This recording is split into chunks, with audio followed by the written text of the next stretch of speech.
Every fan wants to see the players in their team shine and be their best. But in football, you don't always get what you want. Hard decisions must be made. And even the most talented players need to be dropped till they get back to their levels at least. We're naming 9 players who need to be dropped out of their team's first 11 for the progress of the said team. Ready? Let's get started. Right off the bat, we have a controversial one with Robert Lewandowski, the first player on our chopping block. As one of the best strikers in the world currently, it's hard to see why Lewandowski is on this list. But if you look beyond his reputation and settle on his current form, you'll see the cracks we see. Barcelona currently sit third in the La Liga table and may yet have a trophy-laden season at the time of writing. But they haven't dismantled players with the sort of ease they did in other seasons, with goals hard to come by for them. And at the centre of Barca's goal-scoring drought is Lewandowski. While he scored a world-class 33 goals last season, he hasn't quite had the purple patch this season. He's been studded by injuries this season and has scored just 2 goals in his last 7 games. Unsurprisingly, this has led to the fans booing the team, with Lewandowski being on the receiving end of some of those boos. While Lewandowski still boasts world-class ability, his body is starting to fade away at 35, and maybe it's time Barcelona starts pivoting away from their iconic forward. Like Barcelona, Manchester United have struggled in front of goal, and Marcus Rashford has had to hold most of the blame for the misfiring Reds. While their defensive frailties are there for all to see, scoring just 13 goals in 12 league games is abysmal. Marcus Rashford hasn't done the most to shield himself from criticism. He's kind of had this slippery trajectory where one season he's great, the other season he's not. After scoring over 30 goals last season, he's endured a steep fall from grace, scoring just 1 goal in 16 games all season. The problem for Marcus Rashford is that he's a goal-scoring winger and not so much a creative player. So, without the goals and direct play, he doesn't offer so much in terms of forward play. Now, we aren't saying Rashford should be dropped permanently, but maybe a break from awful performances could really help him regain his form in some way, and Manchester United really does need to find a way to live without him.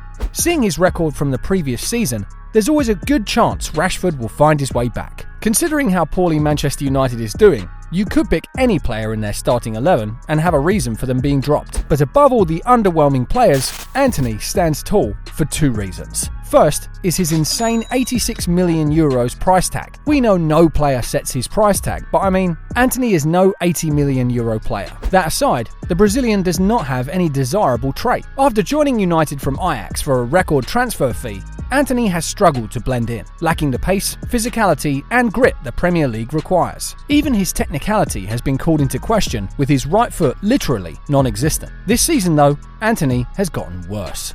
He's not scored any goals or given any assists all season.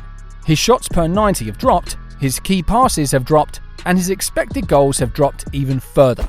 While Antony is still quite young at 23, players like Ahmad, Pellistri and even Garnacho are showing more promise than he most likely ever will. We do hate to say this, but United may just have to count their losses and hand him a ride on the bench.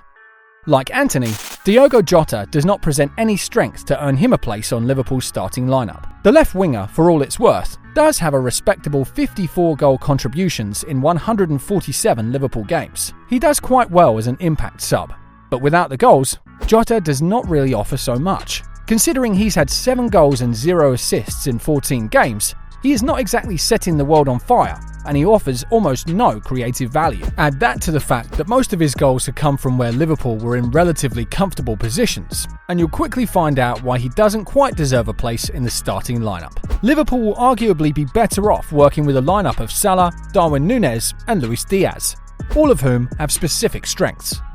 There's no doubt Jota is an important squad player, but in a starting 11, not so much. Unlike Jota, Michail Antonio does possess some strengths that lend to David Moyes' philosophy.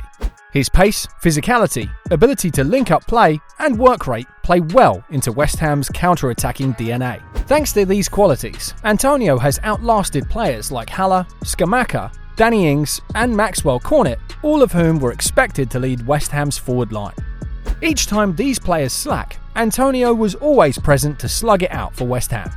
This season though, Antonio hasn't been quite as reliable. His forward play isn't as great anymore. He's not scored in the last 10 games, and West Ham does seem fluid without him. Again, being 33 years old does not help Antonio's case, as West Ham probably needs a younger version of himself who delivers more goals. West Ham does have loads of versatile players like Bowen, Kudus, Paqueta and Benrahma, all available to tweak West Ham's attacking play. Pivoting away from forward players, David Raya is another player on our list who we think needs to be dropped. David Raya was brought in on loan from Brentford to play as a better all-round upgrade to last season's Aaron Ramsdale. Raya was expected to offer more security and coordination, be great with the ball at his feet, and be an immense presence in the box. But since coming in from Brentford, Raya has not done exactly well. He's been shaky more often than not, made the odd mistakes a little too often, misplaced passes more often than not, and he has not quite played with the level of confidence he did at Brentford. Raya's horror show against Newcastle is a perfect example of how Raya hasn't quite worked out as expected, and maybe one of the reasons why Raya is performing uncharacteristically shaky is Arteta's decision to not stick with a specific goalkeeper. In Arteta's own words, "We have all the qualities in another goalkeeper to do something when something is happening and you want to change momentum." Judging by Arteta's statement, Raya does deserve to ride the bench a bit, as he hasn't exactly performed better than Ramsdale or been a better defensive presence. Back to the forward line, we have Karim Adeyemi of Borussia Dortmund, who deserves a spot on the bench. The Dortmund forward put the world on notice with his electrifying pace, decision-making and end-to-end product, scoring about 5 goals at the business end of last season, solidifying his reputation as a wonder kid. But this season, the youngster has not quite hit the ground running.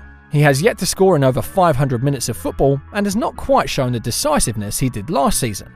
And with Dortmund enjoying loads of wing options like Gittins, Roos and Malen, there's more than enough quality on Dortmund's bench to replace the underperforming youngster. Adeyemi has been dropped from the German senior team as well, having to endure a return back to the under-21s. Considering how young Adeyemi is, there's still so much to come from him, and this could be one of those early blips in his career. For now, Adeyemi is a case of great attributes, down numbers.